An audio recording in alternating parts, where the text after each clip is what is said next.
So we got the wheels and tires installed, the level kit, the rear lift kit installed, and I'm working on the rock slider step bars, but not really happy about one thing. Wonder what that is. Stay tuned.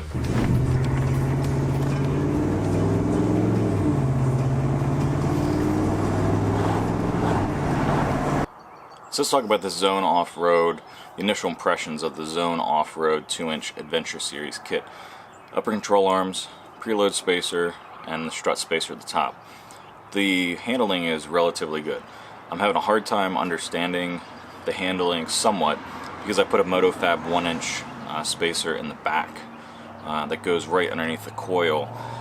So you put it in where the coil is, and then you basically, with force, push the axle up and compress the coil 1 more inch. What that's doing is the rear is really loaded up, and I was like back and forth on this whole 1-inch thing in the back, and I ultimately went with it, and I wish I didn't right now. With that said, either I'm going to get some Fox shocks for the back that'll give a 1-inch extended travel for the struts, or I'll take the spacer out and I'll still get the Fox shocks because Fox shocks are going to help out. But what's happening is the rear can't travel as much as the front. So the front's traveling a little bit more because you have that preload spacer, but the rear can't. So the rear is not really moving, and the front's kind of making up for that, if that makes any sense. With that said, cornering and everything feels relatively normal.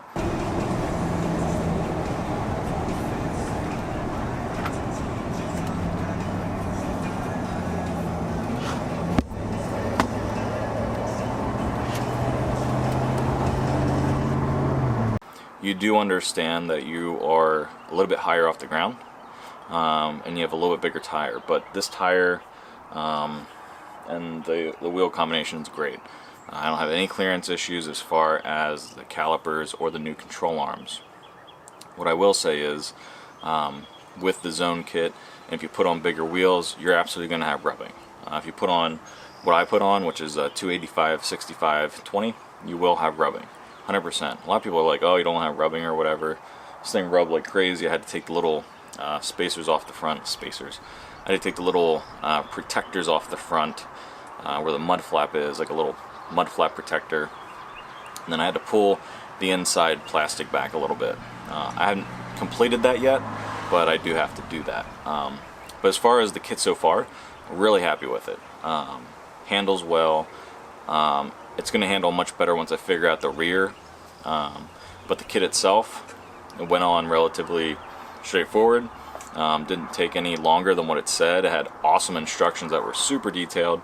The one thing that they said is you can't use stock wheels with this kit. It's confusing because when I reached out to them, they said if you have stock 18-inch wheels or 17, got something on my cheek. 17 or 18-inch stock wheels. I had 20-inch, so they were like, yeah, that shouldn't be a problem, but just check clearance with the upper control arm, and if you don't have a clearance problem, then you can use your stock wheels. I originally was going to use the stock wheels, but I realized I had a bent one, and that was a whole other issue. So I just went with some new Icon rebounds like you guys saw in the previous video. So far initial impressions are great. I have just over probably 500 miles on it, which is kind of the check-in period with everything as far as torque goes, and I'm liking it so far. So stay tuned if you want to see some more information on this kit as we use it more and more, and as I figure out the rear end.